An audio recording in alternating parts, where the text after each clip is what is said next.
So welcome to the session on return to practice for the HCPC register. My name's Natasha Pisarski and I'm the Return to Practice National Programme Manager here at Health Education England. We do use the hashtag I am ready to return, so if anybody's posting on social media, please do include this hashtag as it's what we use for our return to practice programme. So I'd like to just tell you first of all a little bit about the Health and Care Professions Council. It's a regulatory organisation that regulates 15 health professions and includes allied health professions, healthcare scientists and practising psychologists. If your profession is regulated by the HCPC, you need to be on the register to practice. And this Health Education England programme supports your return journey back to the register. So what are the requirements to return to practice? The HCPC set out the requirements to return to practice, and these are flexible and enable you to update your skills and knowledge. Returning to practice is a self-directed process involving formal study, private study, and or supervised practice to update your knowledge and skills. And the amount of updating increases the longer you've been out of practice for. At the moment, you have 24 months to return to the register, which is a temporary change from the pre-COVID 12 months. So the HCPC has a process, but the Health Education England programme offers some guidance and arm's length support. Your competency will be assessed by the HCPC when you apply to return to the register. So in terms of our eligibility for the Return to Practice programme here at Health Education England, you can see our criteria on the screen here. So the programme is open to and will support all current and former HCPC registrants looking to update their skills and knowledge. All former HCPC registrants who live in England and plan to return to work in England once they've returned to the register. And those who've gained a UK HCPC approved programme more than 5 years ago and have not practiced, have never registered and never practiced. And registrants who remain on the HCPC register for more than 2 years but have not practiced and consider themselves to be out of practice. Just like to draw your attention to a new cohort that we are now supporting, which is overseas qualified clinicians that are eligible for HCPC registration that are residing in England, including those with refugee status and right to reside. So if you've trained overseas and never formally registered with the HCPC, you do need to follow the international registration process first of all with the HCPC. And you need to gain your HCPC registration or be required to undertake a period of adaptation before being supported by the Health Education England programme. So as I mentioned before, there are different ways in which you can return to practice, and the route that's most appropriate for you will depend on your individual learning needs. But these include supervised practice, which is practicing under the supervision of a registered professional, formal study. This is a period of structured study provided by a person or an organisation. Private study, which is a period of study which is structured by the individual themselves, and it might be something like listening to a podcast, reading a website, or reading a professional journal article, for example. It's important to state that no more than 50% of your total returning hours can be from private study. So if we take an example of somebody that might need to do 30 days of updating to return, they could choose to do 30 days of supervised practice. They could choose to do 10 days of supervised practice, 10 days of private study and 10 days of formal study. Or they could do something like 15 days of private study and 15 days of formal study, just to give you an idea of how people split their time up when they're returning. So in terms of routes to returning as well, when we think about supervised practice as an option, there's unpaid or voluntary route, or there can be opportunities to do a paid or employer-led route with some organisations as well. here at Health Education England, we've produced a return to practice quick guide, which can give you more information on this. A really innovative and exciting development on the programme recently has been that Health Education England has commissioned 2 virtual return to practice programmes which are running at Birmingham City University and Coventry University, and we've had quite a lot of interest in these to date, so we're really excited about this new opportunity for our returners. Just wanted to take the opportunity here to bust a few myths, because there are a few around return to practice, and just to make you aware that any paid employment, including support worker roles and also volunteering, undertaken with your own profession can count towards your returning hours. Also, I don't want people to think that you've got to take exams or that you need to retrain. You don't. You hold a qualification in your chosen profession. It's about refreshing and updating your knowledge and skills to be able to prove to the HCPC that you're competent to practice your profession and to be registered with them. And of course, we want to demystify the fact that returners to practice can see patients, and they have an awful lot to offer our patients. So we really want to make that very clear that if you're looking to return to clinical practice, then you absolutely should be seeing patients as part of your return. There have been some recent changes in response to the pandemic. So we've seen the timescales which applicants have to complete their return to practice journey has changed from 12 months, which has been temporarily extended to 24 months. We've also seen the evidence accepted as proof of supervised practice has changed to include consideration of virtual placements and simulated learning environments as well. And we've also seen alternative forms of formal study, simulation as part of a certificated programme of study. So as part of the programme offer, we have £1,300 of funding available per returner on the programme. £800 of that is claimable by the returner for out-of-pocket expenses.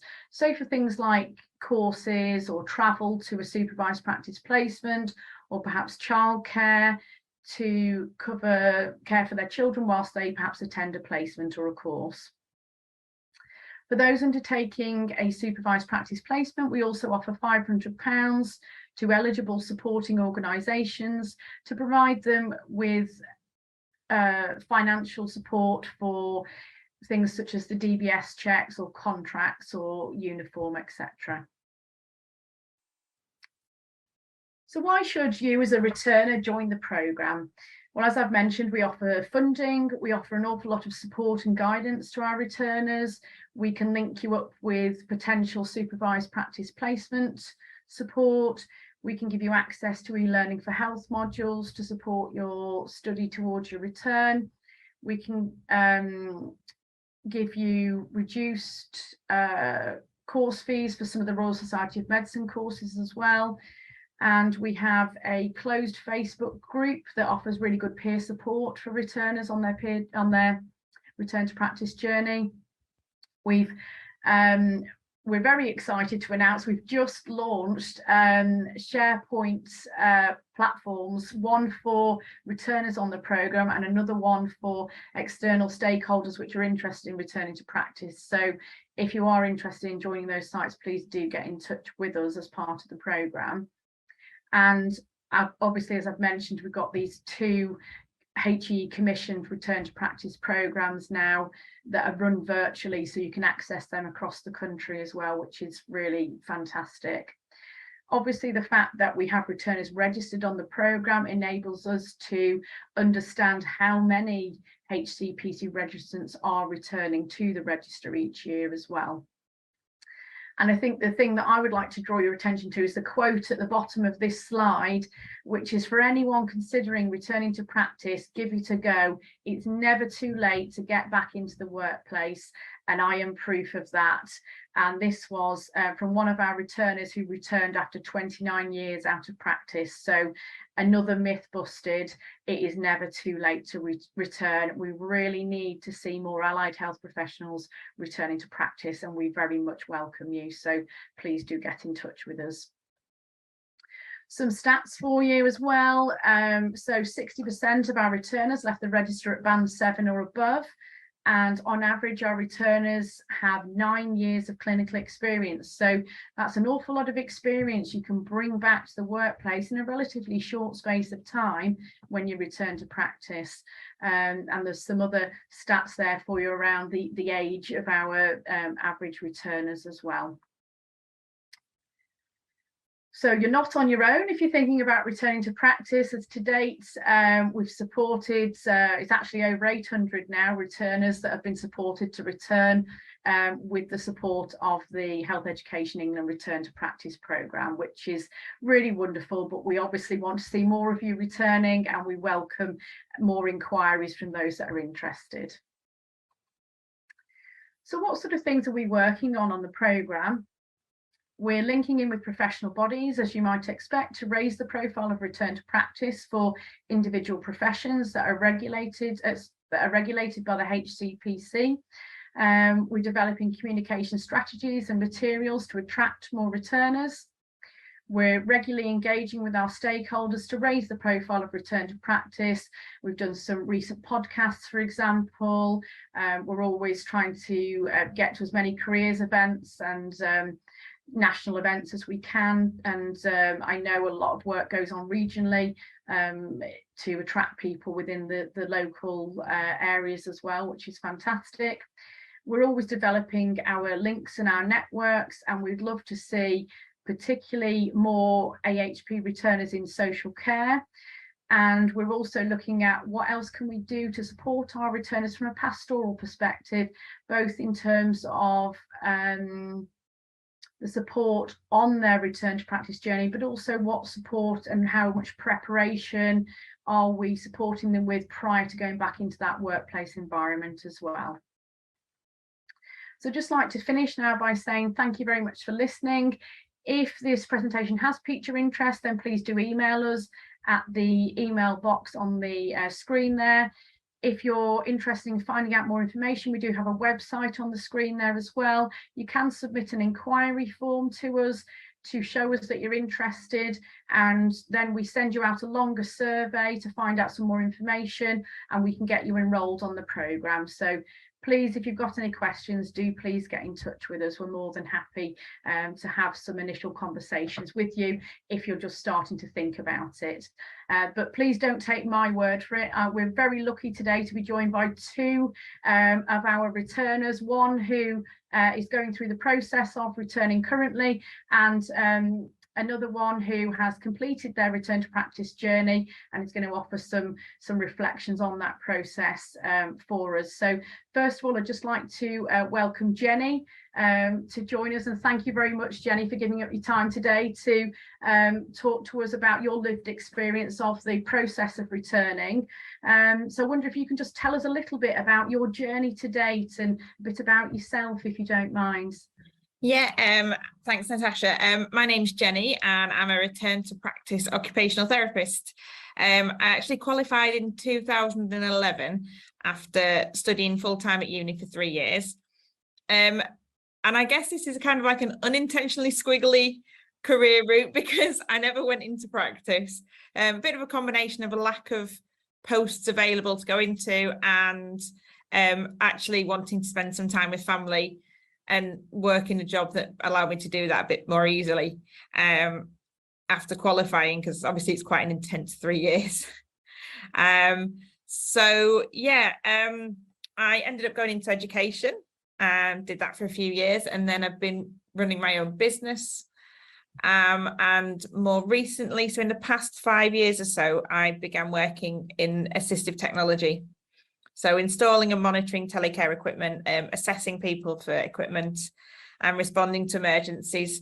And it was this sort of return to adult social care that made me think, actually, yeah, do you know what, this is what I really like. I really value the opportunity to keep people safe and independent as possible, and to be able to live at home for as long as possible, because it's so important to people.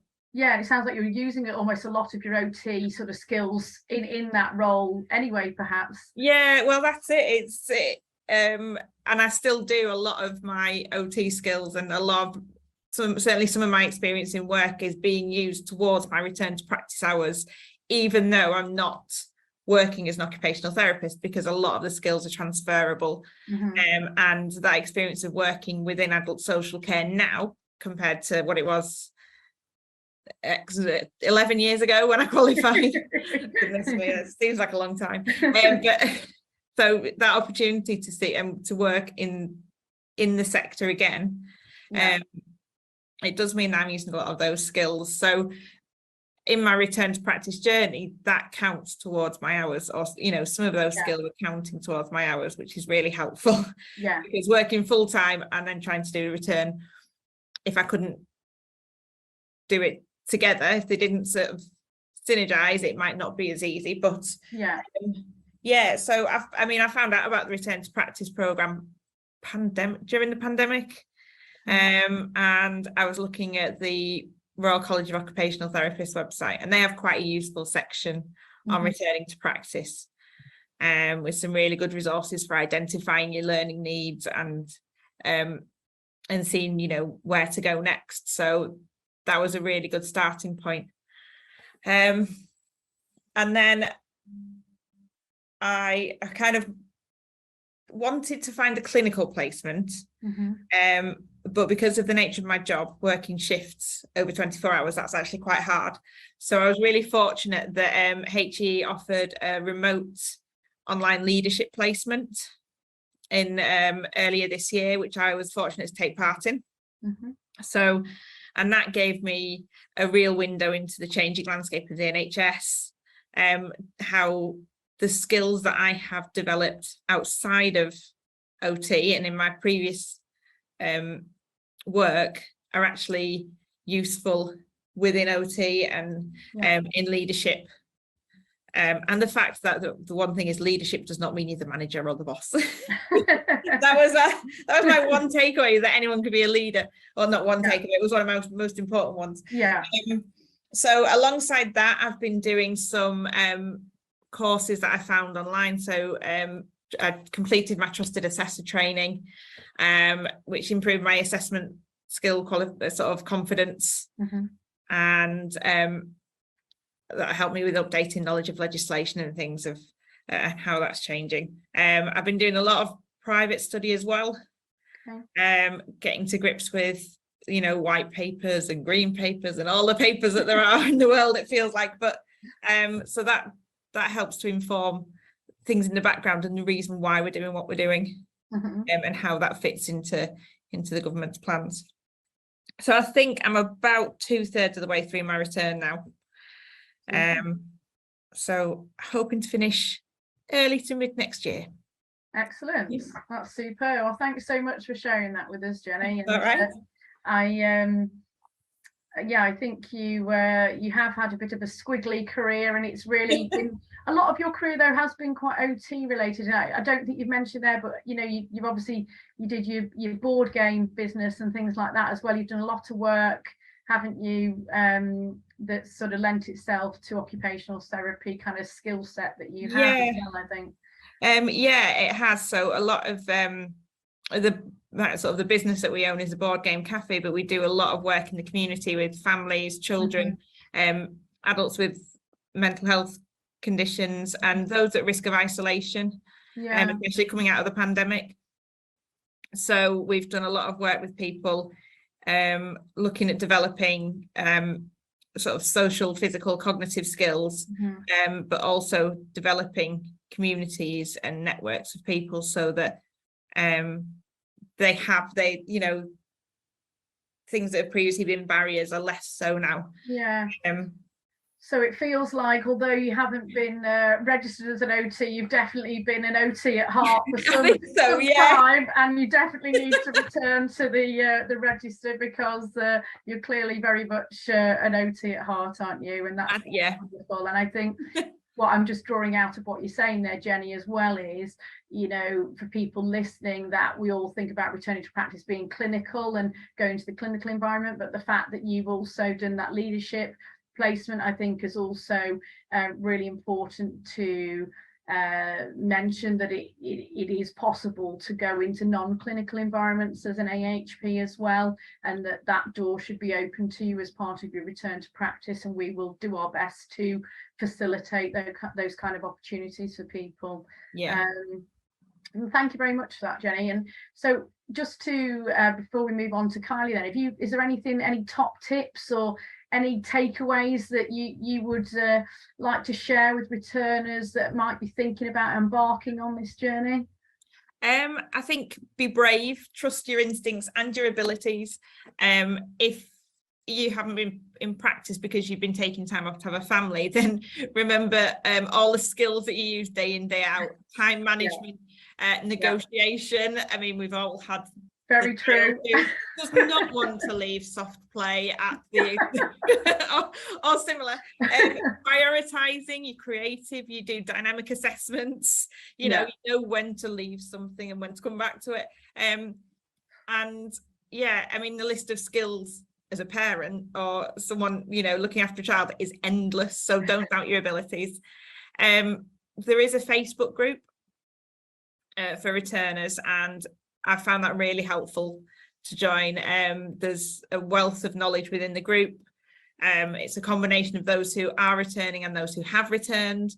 And so that's really, really helpful, and it's a great place to share information and ask questions and get advice from people who are living the journey.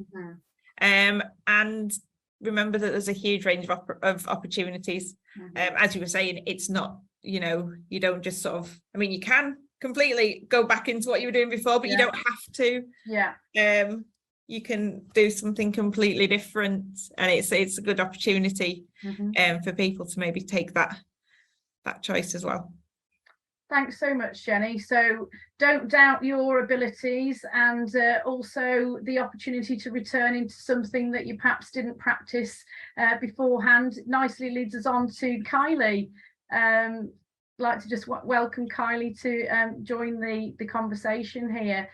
Thanks so much for joining us, Kylie, today. I was just wondering whether, as Jenny's done, you might share a bit about your return journey now that you're actually returned to the register and back into practice, and sure listeners would love to hear your experience as well. Okay, thank you very much, Natasha. So I think my journey was probably a little more conventional than Jenny's. So I qualified over 30 years ago now, in 1991. I practiced as a therapeutic radiographer for 25 years. For those of you that don't know much about therapeutic radiography, we are the healthcare professionals who plan and deliver radiotherapy. That was is our core role. So I had several jobs in that for 25 years, from working on a LINAC, which is a radiotherapy treatment machine, treating patients daily, to planning treatment, and also some specialist roles, information and support, helping people prepare for radiotherapy, helping people while they're in radiotherapy, and also seeing them afterwards, giving them the aftercare. So after 25 years, I actually needed a break due to some changes in my family. In fact, I had my father and my mother-in-law were both diagnosed with cancer, ironically. So I actually took some time out to help sort of facilitate their own cancer journeys. Then in the middle of all of that, we had COVID. It was during that time that I had actually thought about returning to practice. I'd put some feelers out, and I knew for myself that as part of my return to practice, I definitely needed a clinical placement. I'd kept quite up to date on sort of the theory, and read lots of things, listened to podcasts, kept myself sort of up to date in that way. So I knew I needed some hands-on practice. Radiotherapy is a very small world. There's not that many departments. So I actually sort of metaphorically knocked on the door of a department I'd worked in before, and sort of said, would they be interested, or could they facilitate a return to practice placement for me? Now, bizarrely, one of the girls I started my, what was senior 2, my band 6 job with back in 1996, had done her return to practice there as well. So they said, yes, I could come along. So the bulk of my return to practice, as I said, was in a clinical setting, working on a LINAC, treating patients, but also going to some meetings, sort of like MDT meetings, but also different companies coming to tell you about different forms of treatment. So mine was, I was really lucky in that I did get a really well-rounded clinical placement. I did some CT, some radiotherapy planning. So that was the bulk of mine, which was great. It was scary to begin with, I think, especially having worked clinically for 25 years, to go back to do your return to practice with people that had been your students like 20 years ago. And so I did find, and I think Jenny touched on this as well, you do have to advocate for yourself. And one thing that's really helpful about the return to practice program is they do help you with ways of ensuring people realize that you are a qualified professional, you're not a student. And I think there were times when I was really glad of that support. And to actually say, you know, this is why I'm here, but without also sounding too bolshy. So it was a very fine line to draw, I think. So that was my return to practice, like I say, during COVID, for some of it. So I think it was really, really important to be there and see how things had changed. And also, I think it was quite nice that there was another pair of hands to help support patients who couldn't have their family with them. That was one thing that I found.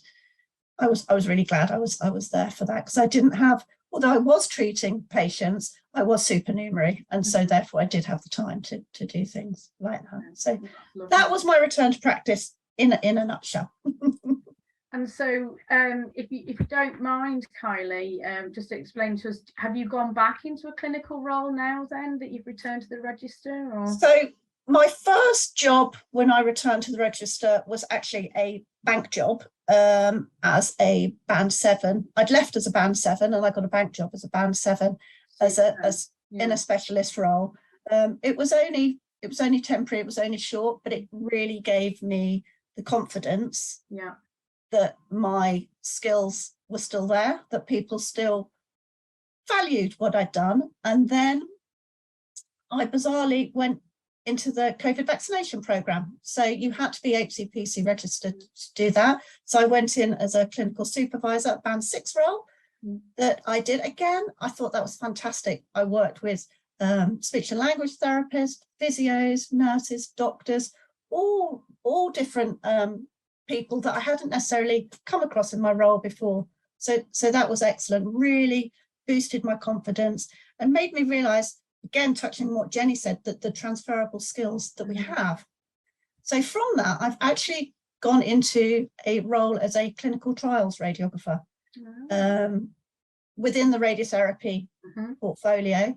And I'm loving it. And it's not necessarily something I would have thought of if I had not left for a while and done my return to practice and come back.